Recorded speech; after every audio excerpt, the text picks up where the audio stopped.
Hello class, welcome to week 14. I hope you had a great Thanksgiving, and we are just about done with the entire semester.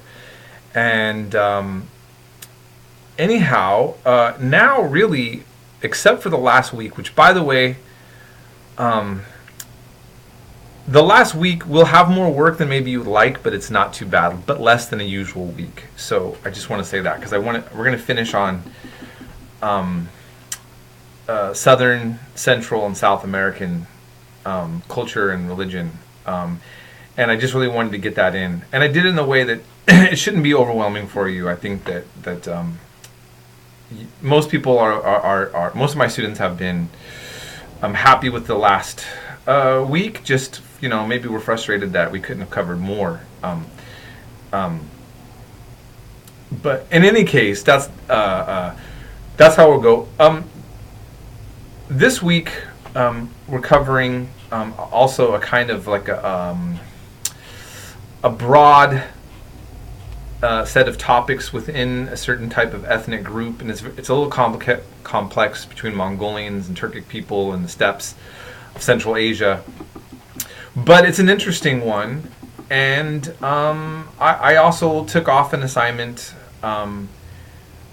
Again, this is just something to kind of expose you to. And I'm hoping that what you're seeing, and you're going to see this by next week when we finish up essentially most of this topic, that Islam comes up quite a bit as a world religion, just as Christianity and Judaism does. And they pop up in a lot of places that we don't necessarily always think about. I'm hoping that now you're seeing with your newfound exposures to these systems that much of what you're learning is starting to make a little more sense, even if it's not fully being grasped. And I want to encourage all of you, if you have access through the technology you have, like a Roku or anything like that, to watch Al Jazeera English. And the reason why I'm promoting this is that Al Jazeera English, they have their own kind of political persuasions for sure.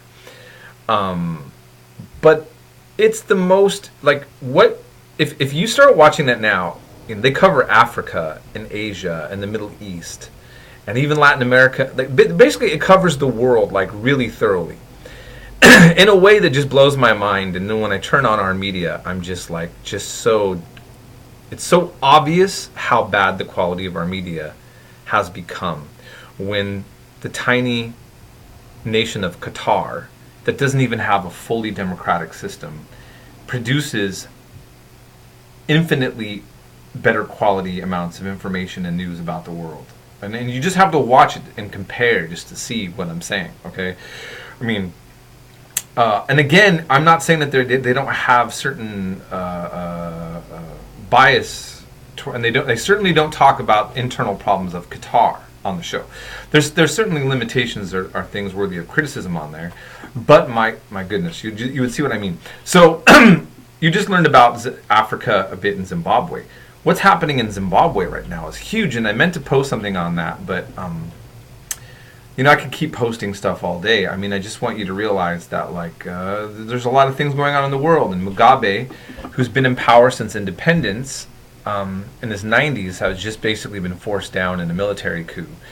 And what's also interesting is if you research that topic more, there is much suspicion, and I think very well grounded suspicion, reasons to, that China has a lot to do with this. China is really penetrating deeply and influencing Africa in the way that the West has been doing for years, playing, the CIA and getting involved and overthrowing one ruler at the to support another one because that supports supposedly our interests and blah blah blah. Well, China is now doing this, and this is not something that historically we've normally seen that China would do, and China has really, I say, an unprecedented new role going into Africa.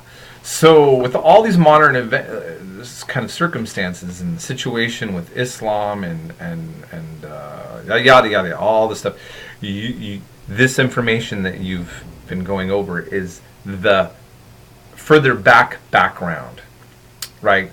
And so if you took my 107 class, you would get more up to date in there. But we may not have that opportunity together.